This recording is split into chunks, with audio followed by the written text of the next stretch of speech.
Hello বন্ধুরা, welcome to my channel. আমার নাম সঞ্জীব কুমার হালদার। অনেক দিন পরে আমি আবার নতুন ভিডিও নিয়ে চলে এসেছি তোমাদের সামনে। তো আজকে আমি আবার একটি 11টি একটি প্রোডাক্ট তারই রিভিউ করব, তারই সমস্ত ডেমনস্ট্রেশন আপনাদের দেখাবো। তো ওয়েট করুন অ্যান্ড ওয়াচ করুন আর ভিডিওটি পুরোপুরি দেখুন। আর আমার চ্যানেলে নতুন আসলে আপনারা প্লিজ চ্যানেলটাকে সাবস্ক্রাইব করবেন।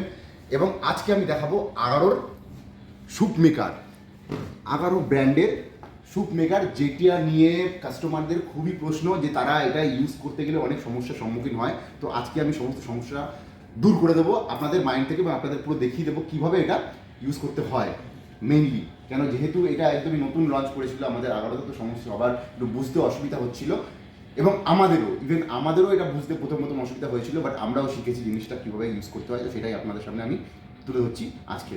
তো শুরু করা যাক আজকের ভিডিও।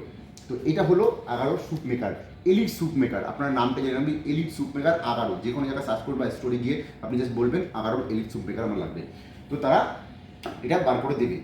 তারপরে এই স্যুপ মেকারে আপনি কী কী করতে পারবেন, এর মধ্যে আপনার মুড দেওয়া রয়েছে, আলাদা আলাদা প্রত্যেকটা মুড দেওয়া রয়েছে। এখানে 6টা মোড রয়েছে, যেমন দেখুন smooth, Chunky, comfort, blend, reheat, jam, এইসবগুলো আপনি ইউজ করতে পারবেন। এবং এগুলো করার যে প্রসেস, সেই প্রসেসগুলো একটু আলাদা আলাদা প্রসেস আছে। যেমন আমরা নর্মালি আপনাকে স্টার্ট প্রথমে করতে হবে, লাইন স্টার্ট করার পরে আপনাকে মুড চেঞ্জ করতে হবে। মুড সাইনটা প্রেস করে আপনাকে চেঞ্জ করতে হবে কোনটা আপনি চান, কোন জিনিসটা আপনি করতে চাইছেন সেটা আপনাকে জানতে হবে, সেটা আপনাকে সিলেক্ট করতে হবে। সিলেক্ট করার পরে আপনি ধরুন সাপোজ আপনি ব্লেন্ড করবেন, তো ব্লেন্ডে এসে আপনাকে অফ করতে হবে, এটা ক্লিক করতে হবে। ক্লিক করার পরে তারপরে আপনাকে যখন ব্লেন্ড করবেন তখন আপনি স্টার্টটা এরকম ধরে প্রেস করে রাখতে হবে। যদি প্রেস না করেন তাহলে কিন্তু ব্লেন্ড হবে না, এটাকে ধরে প্রেস করে রাখতে হবে, তবেই আপনার ব্লেন্ড এটা কার্যকর হবে, এটা কাজ করবে। নাহলে কিন্তু আপনি বুঝতে পারবেন যে কী হচ্ছে, কী ব্যাপার। আপনি কোথাও এই ডেমনস্ট্রেশন খুব ভালোভাবে পাবেন না ইউটিউবের মধ্যে। তো আজকে ভালোভাবে জেনে নিন এবং মাথার মধ্যে ঢুকিয়েও নিন। তারপরে আপনি ধরুন জ্যাম করবেন।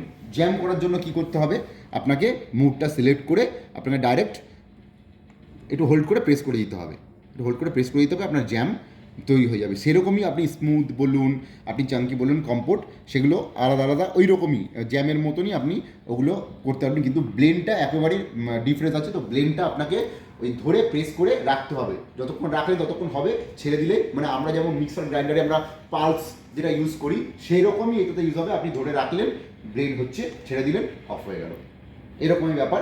এবার আপনি এখানে এর মধ্যে রিহিটও হবে, রিহিটের সেম প্রসেস। এবার ভেতরে দেখুন, এখানে কটটা আপনি এখানে লাগাবেন, কটটা দেখে শুনে লাগাবেন।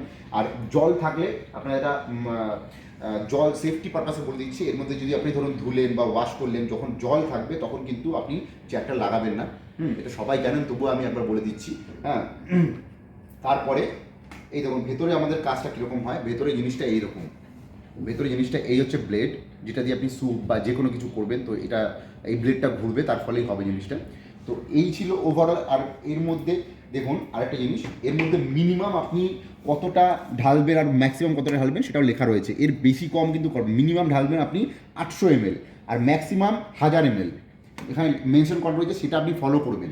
ম্যাক্সিমাম কিন্তু 1000 ml, এটা মাইন্ডে রাখবেন, ম্যাক্সিমাম 1000 ml। এর বেশি করলে কিন্তু আপনার সমস্যা হতে পারে, মেশিন ঠিকঠাকভাবে চলবে না।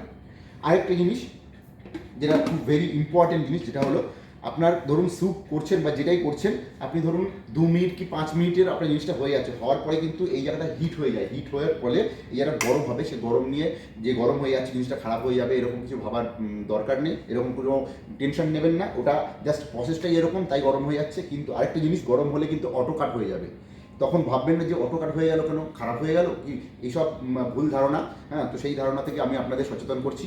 আর ওইটা গরম হয়ে যাওয়ার পরে, অটো কাট হয়ে যাওয়ার পরে আবার ঠান্ডা হবে, তবেই চলবে। তার আগে কিন্তু আপনি যতই চেষ্টা করুন, যতই খুঁচিয়ে যাচ্ছি, কী হলো, আমি ফোন করি কোম্পানিকে, খারাপ হয়ে গেছে, মালটা রিটার্ন নিতে হবে, এরকম কিছু ভাববেন না। আপনারা ঠান্ডা করবেন, ঠান্ডা করে তারপরে জিনিসটাকে আবার ইউজ করুন, রিইউজ করুন, দেখবেন আবার চলবে। এই হলো ওভারঅল আমাদের স্যুপ মেকারের ডেমনস্ট্রেশন। এবার এর থেকে বেশি কিছু জানতে হলে আপনি কমেন্ট বক্সে কমেন্ট করতে পারেন যে কী আপনি জানতে চাইছেন এর ব্যাপারে, আমি পুরোপুরি বিস্তারিত জানানোর চেষ্টা করব। তো আজকে আমি এত পর্যন্তই ভিডিওটি করলাম। আমার চ্যানেলটাকে সাবস্ক্রাইব করুন, নতুন চ্যানেল একদম, এবং পরবর্তী ভিডিওতে দেখা হচ্ছে। Thank you so much.